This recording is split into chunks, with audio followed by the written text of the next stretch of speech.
Hello friends, Tanya here for Trinity Stamps, and today we are going to be playing with a beautiful hot foil plate called Foiling Florals. There are two pieces to this set. There is the foil plate and a die. We're going to take some Aura foil, tape that to some white cardstock, a nice smooth 80-pound cardstock, put that on my platform, heat it up, and run it through the die cut machine. And then we're going to remove this hot plate using our magnet because it is very warm, and we are going to have this gorgeous floral bouquet. I did that in Aura. I've also done it here in gold, and I was really just playing. These were the two first foils I did with this foil plate, and I love it. Then I'm going to take and die cut this image that we foiled with the coordinating die, and then I had also foiled it with some rainbow foil. Can you see the different colors in the foiling here? My thought was, well, let's do a rainbow coloring. So I pulled out some coordinating colors from my Copic stash. That you don't have to have a specific one of those colors. Many of different colors will work. I just took a pink, a red, a yellow, a green, a blue, and a purple, and I went to town coloring on these. And my thought was to do some blending with just some little sketchiness, and then it kind of evolved. I was coloring the rose and it just wasn't looking as good as I wanted it with the little flicks, so I decided to go ahead and color in the entire rose using different colors of marker and trying to blend with the transitions.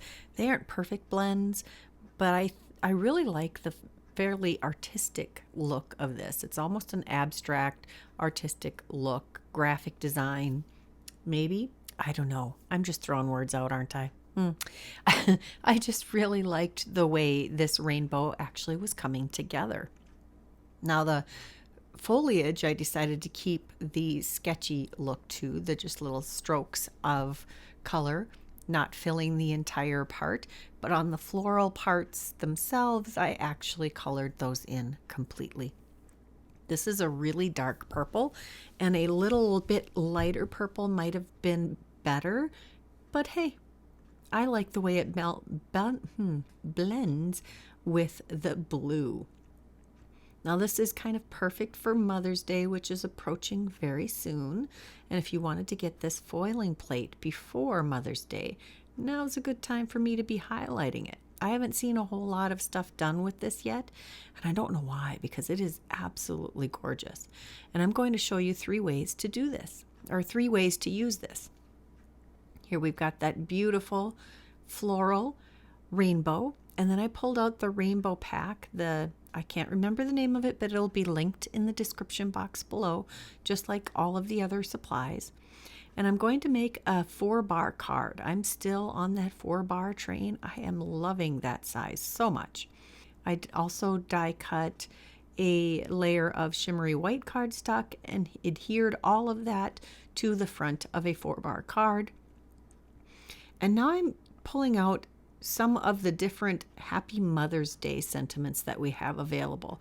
There's a few different stamp sets that have them, and I'll have those linked in the description box below also. And then we've got this banner. I didn't want to make this an actual Mother's Day card. I did want to make this as a thank you card. This actually ended up being used as a thank you card for our cabin attendant on our cruise that we went on recently. And I thought it was a fairly gender neutral way to have a card, because you just don't know what your attendants are going to be. And then I decide I want to add a rainbow sentiment on the inside. I happen to have this rainbow ink pad.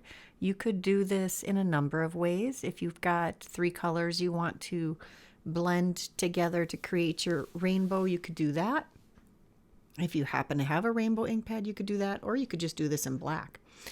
I'm just taking one of the sentiments from the Thank You, Simply Sentimental Thanks stamp set, one of the main and one of the sub-sentiments, and those are complete in that card. And now we're going to move on to the second card.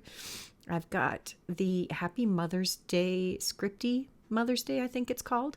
And it has the outline and the shadow dies and the word dies. I've taken some mirror cardstock, not foil cardstock, I think it's called Petal Pink, and this is a Tonic Studio specialty paper. I just love that stuff. And I have foiled our bouquet in purple foil on a purple cardstock. It's not perfect, but that's okay. We're still going to use it. I did try it twice. I flipped it over on the other side of the paper and foiled it a second time and got it a little better the second time. I think I did another shim on it. And now we're going to take a couple of the happy words from Simply Sentimental Happy. And it had a coordinating die there that you saw that was a little rectangle. So I'm going to heat emboss these in silver. And we'll get that heat set. And then we'll use that little die to cut out both of these words. And we'll use those to highlight the bigger word. This is an A2 sized card, I believe. And I used the Modern Embossed A2 stack to die cut the different layers of that front for the card. I used the shimmery white again and the purple, so they'll have several layers there, 2 layers. And then we're just going to die cut these words quickly with that little die that comes in the kit, in the dies for the Simply Sentimental Happy. I'm going to add some spatters because it just looked too stark, too plain for me. So I've got some liquid pixie dust here and a little bit of the purple Atelier ink. I can't remember the purple name right off the top of my head. Is it grape? Something grape?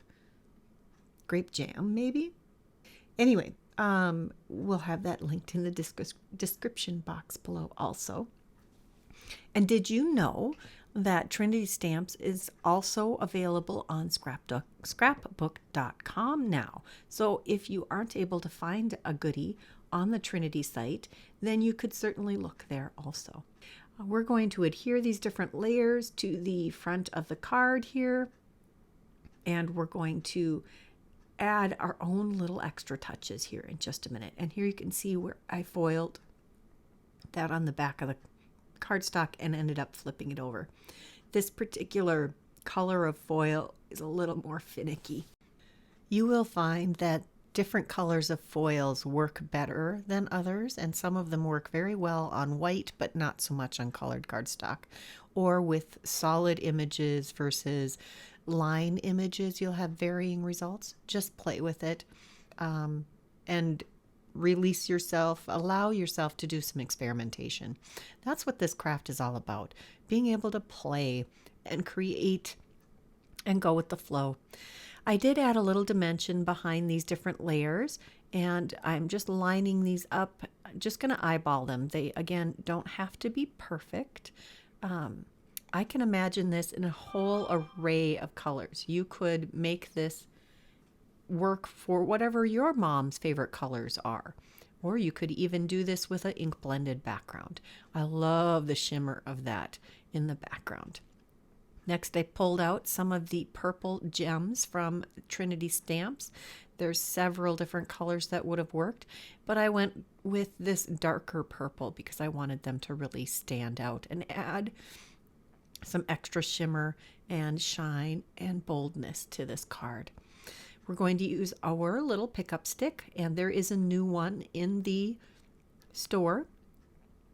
You can also get some replacement tips for the original one, I believe.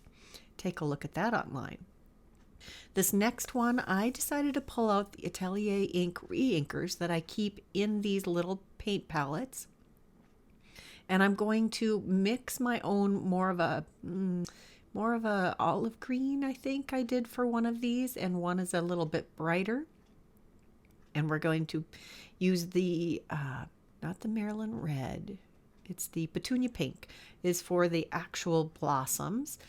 I've got two different colors of green, and these Atelier inks mix very well to create new colors.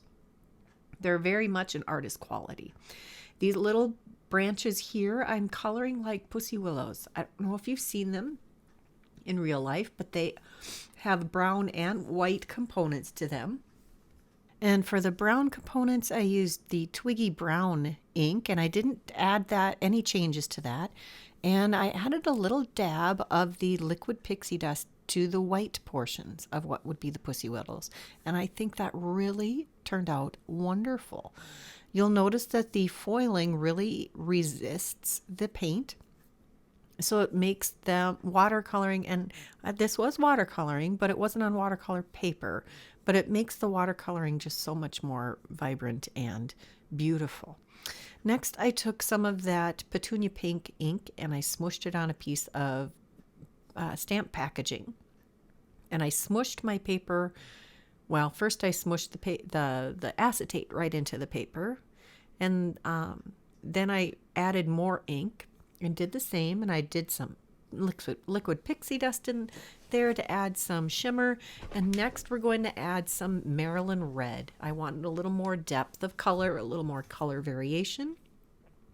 And this was a scrap of cardstock, what was left after cutting down a slimline. So this is bigger than I need, so I will use this mini slimline stitched and the scalloped Dainty Scallops mini slimline to create a couple of layers, again using that shimmer white cardstock. Oh, and I apologize, thought I muted all of my devices, but somebody's still not muted. Oh, so sorry. Layering up the different elements of this card front. I didn't add any extra dimension behind either of these layers. Just going to use some of my liquid glue. You can use whatever adhesive floats your boat. And I did add an extra layer of cardstock. I had die cut a scrap of white cardstock with the same die, and I will adhere these together to give it a little extra height. I really like how this one turned out. It's probably close to my favorite of these because I really enjoy painting, and I love how the pussy willows turned out with the combination of the brown and then the shimmer white, or the liquid pixie dust. Turned out just gorgeous, and that was an impulse. I didn't know what I was going to do with those until the very last second.